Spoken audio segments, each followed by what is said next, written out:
Assalamualaikum warahmatullahi wabarakatuh.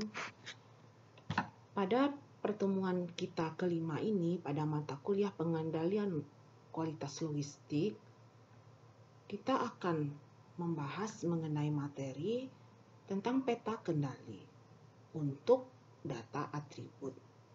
Nah, di sini di awal saya akan jelaskan dulu apa itu peta kendali. Dan dia itu merupakan apa dari Seven Tool yang pada pertemuan pertama sudah secara umum. Jadi peta kontrol atau peta kendali bisa juga dinamakan itu, atau bisa juga dinamakan bagan kendali, adalah pertama kali diperkenalkan oleh Walter Andrews Seward yang bekerja untuk Bell Telephone Laboratories Amerika Serikat, yang mana dia membuat peta kontrol ini dengan bertujuan untuk mengurangi variasi dalam proses produksi, dan dia bisa mendeteksi penyebab-penyebab akibat terjadinya variasi tersebut. Jadi peta kontrol ini merupakan salah satu dari quality tools dari Seven Tools yang ada dalam pengendalian mutu yang dilakukan secara statistik. Jadi ini adalah alat statistik yang membantu peneliti atau bagian QC dalam mendeteksi apakah proses itu berada dalam keadaan terkontrol atau tidak. Dengan kita membuat peta kendali ini, manfaat yang diperoleh antara lain adalah mengetahui perubahan-perubahan yang terjadi selama satu periode produksi. Jadi kita bisa langsung mendeteksi atau mengamati apa saja yang terjadi selama proses tersebut. Nah, berikutnya dapat memberikan informasi kronologis dari proses tersebut. Apa penyebabnya? Apakah dikarenakan faktor material, manusia, metode pada saat terjadinya proses produksi tersebut, dan mengidentifikasi gejala penyimpangannya dengan segera. Nah, di sini untuk memulai membuat peta kendali, tahap awal yang harus kita lakukan adalah kita harus mengenal tipe data. Jadi data apa yang kita lakukan pemantapan atau pengawasan, yaitu data atribut atau data variabel. Dan berikutnya kita harus mengenal juga berapa ukuran sampel yang akan kita lakukan. Nah, khusus untuk pertemuan kali ini, saya akan menjelaskan lebih detail mengenai data atribut. Nah, sebelumnya kita akan jelaskan dulu apa saja langkah-langkah dalam membuat peta kendali. Yang pertama adalah kita harus menetapkan dulu tujuan dan karakteristik kualitas apa yang akan dikendalikan atau yang akan diamati.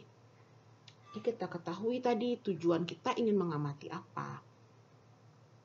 Nah, biasanya di sini tujuan ini adalah berdasarkan alat bantu dari sebelumnya, yaitu bisa dilihat dari Fishbone diagram, Fishbone dan Pareto diagram. Berikutnya adalah menentukan tipe data. Nah, di sini kan kita sudah tentukan kalau dia discrete, yaitu berarti data yang bersifat atribut. Kalau dia continue, data yang nanti kita akan menggambarkan peta kendali variabel. Nah, untuk saat ini kita khusus untuk data discrete. Langkah ketiga adalah menentukan pendekatan sampling. Nah, di sini kita harus ketahui dulu apa sih ukuran sampelnya, frekuensi pengambilan sampelnya, setiap pengambilan itu berapa kali. Jadi kita harus tetapkan di awal terlebih dahulu. Nah, dengan kita dapat mengetahui ukuran sampelnya, kita akan mempersiapkan yang namanya lembar pengamatan yang check sheet. Nah, itu di awal yang sudah saya jelaskan itu. Nah, berikutnya tentukan peta kendali yang sesuai. Yang tadi kita ingin memutuskan apakah peta kendali atribut atau variabel. Nah, di sini kita fokus ke peta kendali P atau peta kendali atribut. Nah, untuk lebih rinci lagi saya akan jelaskan poin 1 tadi. Jadi pendefinisan masalah itu kita mengangkat apa saja permasalahan atau apa saja penyebab terjadinya kondisi yang tidak sesuai di perusahaan itu. Jadi karakteristik apa yang akan kita kendalikan. Seperti itu ya. Situ kita dapat gunakan dengan alat bantu pengendalian kualitas tadi, bisa dengan check sheet, diagram Pareto, diagram sebab akibat. Nah, di situ alat bantu utama. Jadi kita tidak bisa serta-merta langsung masuk ke peta kendali. Ya, mustahil kita lakukan langsung ke peta kendali karena data-data pendukungnya itu diperoleh dari 7 tool yang lain, 7 alat yang lain, alat sebelumnya. Seperti itu. Dan juga kita harus ketahui juga karakteristik apa yang akan kita angkat, yang akan kita amati. Apakah karakteristiknya itu kalau atribut ya itu cacat atau tidak cacat, tapi kalau dia variabel di situ bisa berbentuk berat, ya, tinggi, kekentalan warna, suhu, volume dan sebagainya. Nah, berikutnya yang ini tadi tipe data. Nah, data diskrit ya adalah data yang diperoleh dari cara menghitung. Ya, data penghitungan misalnya jumlah produk cacat, jumlah produk rusak, persentase, itu yang kita akan fokuskan pada pertemuan kali ini. Sedangkan data kontinu, data yang diperoleh dari hasil pengukuran dengan menggunakan alat ukur. Sebagai contoh volume, diameter, dan sebagainya. Nah, di sini Anda harus tahu dulu karena peta kendali ini dasarnya adalah statistik ya. Jadi berbasis on statistik, nah, termasuk dalam pengambilan sampel. Jadi kita harus mengacu juga berapa sih kurang sampel yang sebaiknya kita ambil, mengacu pada tabel ini biasanya dipakai oleh peneliti. Jadi kalau produknya dihasilkan per hari atau satuannya per sekali produksi itu berapa, kita lihat di pada kolom 1. Maka selayaknya ukuran sampelnya adalah seperti yang ada di kolom 2 itu. Nah, misalnya dalam satu hari itu ada 1000, maka ukuran sampelnya ya minimal 75 atau mendekati itu. Berikutnya, yang langkah kelima adalah melakukan sampling, pengambilan sampel dan pencatatan data. Nah, kita langsung masuk ke lapangan. Di sini kita harus mempersiapkan yang namanya lembar pencatatan data atau namanya check sheet. Nah, check sheet sudah kita bahas pada pertemuan yang kedua. Bagaimana cara membuat check sheet, apa saja yang diamati, hari, tanggal, terus siapa pencatatnya, apa variabel yang diamati itu lengkap di lembar kontrol data tadi, check sheet tadi.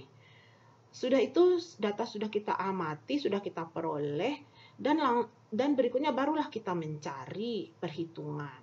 Yaitu di sini kita menghitung garis tengahnya, kita namakan P bar atau P rata-rata dengan rumus jumlah dari DI. DI itu jumlah produk yang cacat pada sampel ke I.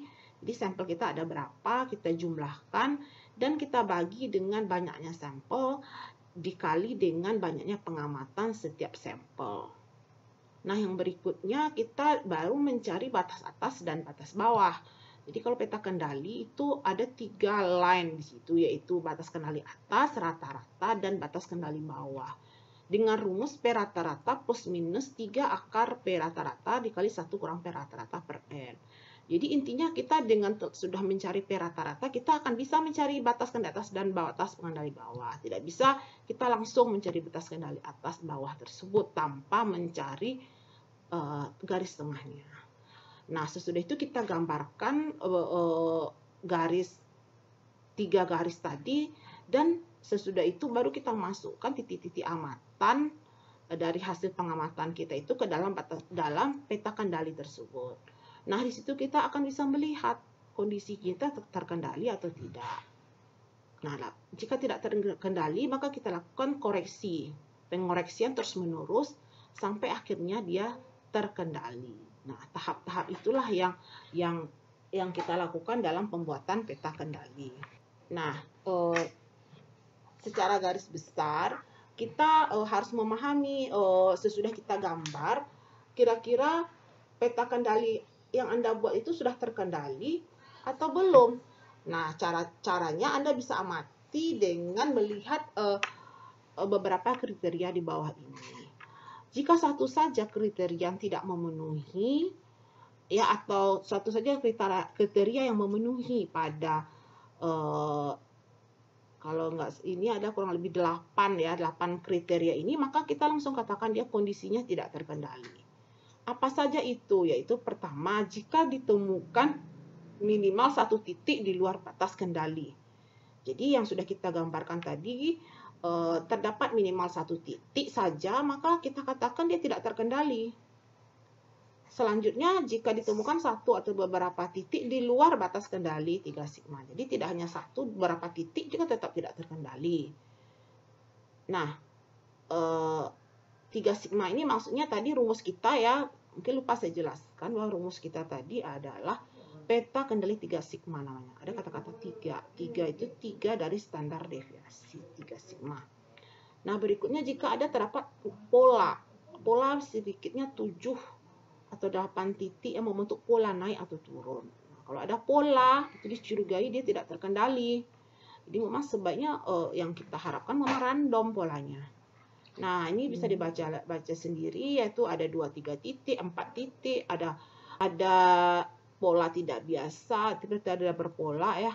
Sudah itu ada 8 titik yang berurutan jatuh pada satu sisi. Jadi kalau ada semuanya hanya satu sisi saja dia berada, apakah pada sisi peta kendali atas atau sisi peta kendali bawah, itu kita katakan dia kondisi tidak terkendali. Nah, mungkin itu lebih jauh bisa kita lihat. Nah, di sini kita langsung saja membuat latihan soal. Di sini kita mulai untuk n konstan. Jadi untuk mencari peta kendali itu ada 2 ya, peta kendali dengan ukuran sampel konstan dan ada yang tidak konstan. Kalau untuk peta kendali yang konstan, maksudnya di sini yang konstan di sini adalah pengamatan setiap sampel itu sama. Nah, di sini contohnya. Jadi dia ingin mengamati apakah kondisi kemasan minuman kalengnya itu terkendali atau tidak. Di sini dia lakukan pengambilan sebanyak 30 sampel dengan masing-masing 50. Jadi dikatakan masing-masing 50, berarti sini konstan N-nya. Nah, di situ dia amati sebanyak 30. Nah, teknik yang mengambil 30 itu bisa saja dia sudah menetapkan tanggal sekian, jam sekian. Jadi untuk menetapkan tanggal sekian, sudah itu shift berapanya, terus kapan dilakukan, karakteristiknya apa, itu sudah ada sebelumnya pada lembar kendali atau check sheet. Nah, yang sudah Anda persiapkan. Jadi di sini tinggal disalin saja total dari yang cacat itu. Jadi pengamatannya sudah kita hitung dan kita langsung masukkan ke item yang cacat. Jadi di sini sudah dihitung persentase yang cacatnya. Jadi contohnya pada sampel 1 ada 12 yang cacat. Proporsinya adalah dari mana datangnya 0,24. Jadi 12 per berapa sampel yang diamati? 50, ya kan? Jadi 0,24. Terus sampel yang kedua 15 per 50 dari 50 sampel yang diamati 0,3. Begitu seterusnya sampai sampel ke 30. Nah, setelah itu baru kita cari garis tengahnya per rata-rata. Dengan rumus tadi jumlah yang cacat dibagi dengan banyaknya sampel dan banyaknya pengamatan dalam sampel. Sehingga diperolehlah nilai rata-ratanya P barnya adalah 0,2313. Nah, berikutnya baru kita bisa mencari batas kendali atas dan batas kendali bawah. Batas kendali atas, nah di sini ada plus. Itu aja bedanya dengan batas kendali bawah. Ada plus, ini minus. Jadi kalau plus di sini berarti rata-ratanya itu kita jumlahkan dengan 3. Berarti 3 itu artinya 3 sigma. Kita sepakati di sini hanya kita amati untuk pengamatan 3 sigma. Sehingga diperoleh nilai batas kendali atasnya 0,412, sedangkan batas kendali bawahnya adalah 0,0524. Nah, di sini Anda bisa gambarkan langsung ya, apakah bisa dengan Excel atau bisa dengan Minitab atau dengan aplikasi lain. Nah, di sini sudah kita plotkan ya batas kendali atas paling atas, garis atas, garis tengah, dan batas kendali bawah di bawahnya. Nah, titik-titik ini ada titik-titik proporsi cacat. Ini yang pengamatan pertama, ini sumbu X itu adalah nomor sampel 1 sampai 30. Sedangkan sumbu Y adalah menunjukkan proporsi cacat. Jadi kita tinggal plotkan saja dan kita hubungkan masing-masing proporsi sampel yang cacat tersebut. Sehingga sesudah kita plot akan kelihatan, kita amati benar nggak kira-kira produk kita ini memang terkendali atau tidak terkendali. Nah, kita harus berpedoman pada kriteria, 8 kriteria tadi. Nah, ternyata ada 2 titik nih yang ternyata berada di luar peta kendali atas. Nah, di sini dari mana datangnya nih kata-kata material baru dan operator baru? Ini sebagai contoh ya, dari mana kita dapatkan, mungkin saya jelaskan di sini bahwa kita kan sudah punya yang namanya lembar check sheet. Lembar check sheet itu akan kelihatan pada sampel ke-15 itu tanggal berapa dilakukan. Nah, itu harus jelas tanggalnya, jamnya, shiftnya, siapa operatornya. Ya, ternyata sudah dianalisis, jadi bagian QC sudah terjun ke lapangan. Ternyata pada saat itu adanya diduga adanya material baru yang datang yang ternyata standarnya itu kurang sesuai dengan standar perusahaan atau kurang bagus mutunya. Akibatnya dia memproduksi produk yang cacat. Nah, itu kita bisa mendeteksi. Nah, dari mana dia tahu itu material baru? Itu kan diduga. Bisa saja yang lain. Nah, ini kuat kemungkinan material baru dari hasil pendataan di lapangan. Dan berikutnya untuk sampel ke-24 ternyata ada operator baru nih baru masuk, sudah dideteksi ke lapangan. Operator baru itu karena baru dia belum dilatih skillnya bagus, akibatnya ya banyaklah dia kurang mengawasi produknya sehingga banyak produk yang cacat di sana. Nah, seperti itu. Ya, kita baru mendeteksi penyebab. Nah, berikutnya mungkin sampai di situ saja dulu kan untuk merevisi peta kendali itu pada dasarnya saya jelaskan saja ya, kita sudah menemukan permasalahannya ternyata ada 2 titik di luar batas kendali. Maka kita deteksi penyebabnya apa, sudah kita ketahui. Nah, berikutnya kita merevisi peta kendali. Caranya adalah dengan menghilangkan sampel yang berada di luar batas kendali tadi. Nah, kita keluarkan sampel itu dan kita lakukan kembali perhitungan. Seperti itu. Nah, kalau yang tadi yang ukuran sampelnya konstan. Nah, sekarang bagaimana yang tidak konstan? Jadi yang tidak konstan, rumusnya sama saja, cuman bedanya karena konstan N-nya sama. Kalau tidak konstan N-nya tentu berbeda-beda. Terpaksa kita carilah batas kendali itu setiap sampel. Situ ada kata-kata NI. Jadi kalau sampel pertama ukuran sampelnya 200 misalnya. Maka N-nya 200, yang kedua 180, ketiga 200. Itu kita ganti terus. Nah, cuma dengan rumusnya tetap sama. Akibatnya diperoleh peta kendali yang seperti ini, yang tidak konstan, dia berubah-ubah terus. Ya, tapi tidak masalah. Ya, dengan ukuran berbeda pun tidak masalah, tidak ada aturan mesti konstan. Kita tetap bisa menggambarkan peta kendalinya seperti gambar ini. Nah, untuk lebih pemantapan Anda, tolong dibuat dan kerjakan PR ini. Pertanyaannya adalah, apakah produk yang dihasilkan oleh perusahaan tersebut masih terkendali? Jadi jawabannya terkendali karena apa alasannya, kalau tidak terkendali apa alasannya. Kalau tidak terkendali ya kita lakukan apa sebabnya dan kita amati ya. Coba Anda perkirakan saja, ini karena ini akan latihan. Tapi kalau kondisi sebenarnya Anda harus terjun ke lapangan mencari penyebabnya. Dan setelah itu Anda revisi peta kendali itu sampai kondisinya kembali baik. Ya. Mungkin di sini ada sedikit tambahan, ini saya lupa untuk kolom 7 yang banyak produk cacat itu kosong ya. Di situ berarti artinya kosong, itu tidak ada produk cacat ya. Ya, itu sedikit tambahan. Demikian yang dapat saya sampaikan. Semoga materi ini dapat dipahami. Assalamualaikum warahmatullahi wabarakatuh.